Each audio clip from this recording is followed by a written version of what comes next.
Leadership exists throughout the organization, not just at the top.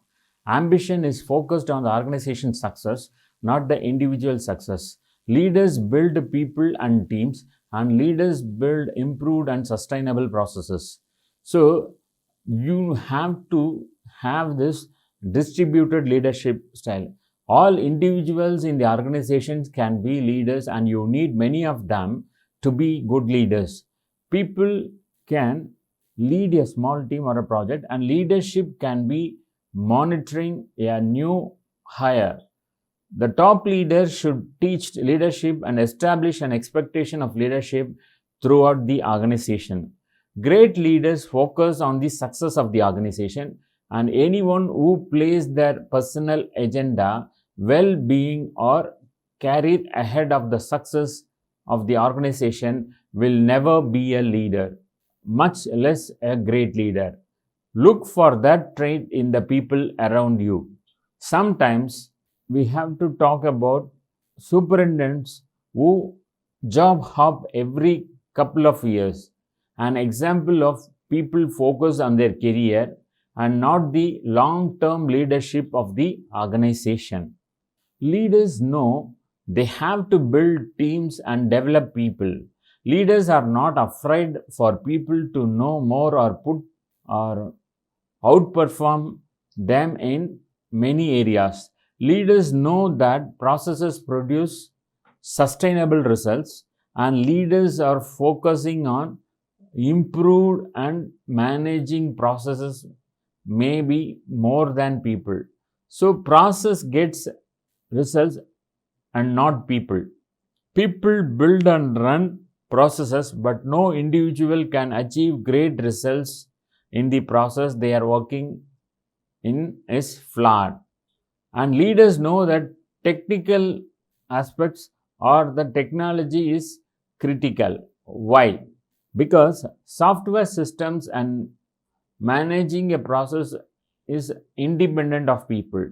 Key adjectives of leadership: quite humble, modest, and reserved. Next, gracious and mild mannered and unstated or understated, unwavering resolve to do what must be done for the organization, and more flow horse than show horse. The tortoise still beats the hare. So the story is well known that where the tortoise was able to beat the hare because of the overconfidence or the mindset of the hare. So these are from the book of Good to Great, and do they surprise you? They sent teams out to interview about 100 great and successful leaders as measured by people that had taken their organization from good to great. But they did not interview the leader at first. They interviewed the people around the leader. Here is how they described great leaders. Remember that it is the drill instructor that gets in your face and screams and shouts. But the general, after much analysis and thought, only has to whisper the word attack for course of history to change. Next, the window and the mirror. So, leadership looks in the mirror when problems occur and takes responsibility instead of fixing the blame. Constantly looks out the window when things go well to give credit to the others. So, a perfect leader or a great leader will always try to take responsibility instead of fixing the blame, and same way gives credit to others and rather than taking ownership. Deming said when something had occurred in an organization, 90% of the time it was the fault of the management or the leadership. The difference is that a manager does not believe that to be true, but a leader knows it is true. Why? Because organizations tend to demotivate people by their nature. Unless leaders are constantly taking action, then morale will decline. It is the nature of an organization. More importantly, most problems are the result of process problems. Remember that process gets great results. So always ask yourself, was it a process problem, before you blame the person. If there is a failure, do you blame the person? Before asking, Did I train the right and do I have the right person in the job? Did I establish great process for that person to work in? And did I provide mentoring and coaching, etc.? Or did I set the person up to fail? It is said that you will be amazed by what you achieve when you give all the credits to others. A rigorous culture, not a ruthless culture. The only way to deliver to the people who are achieving it to not burden them with the people who are not achieving, and let everyone know immediately and continually the rigor of the culture.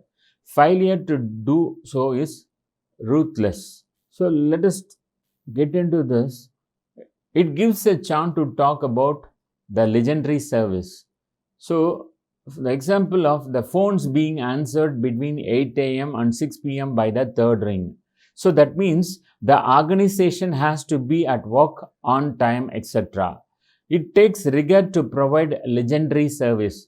So, it is not ruthless if someone comes in at 8:10 and explains why being to work on times is important to the success and failure of the company, and why we implement service with enthusiastic rigor.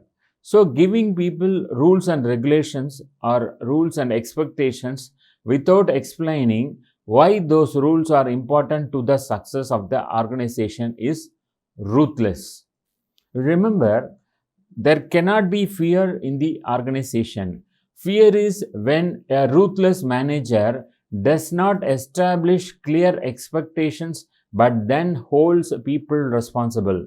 A rigorous leader establishes a great process, trains everyone, articulates why the job is important, compliments them on good work, and expects them to execute the process with great vigor.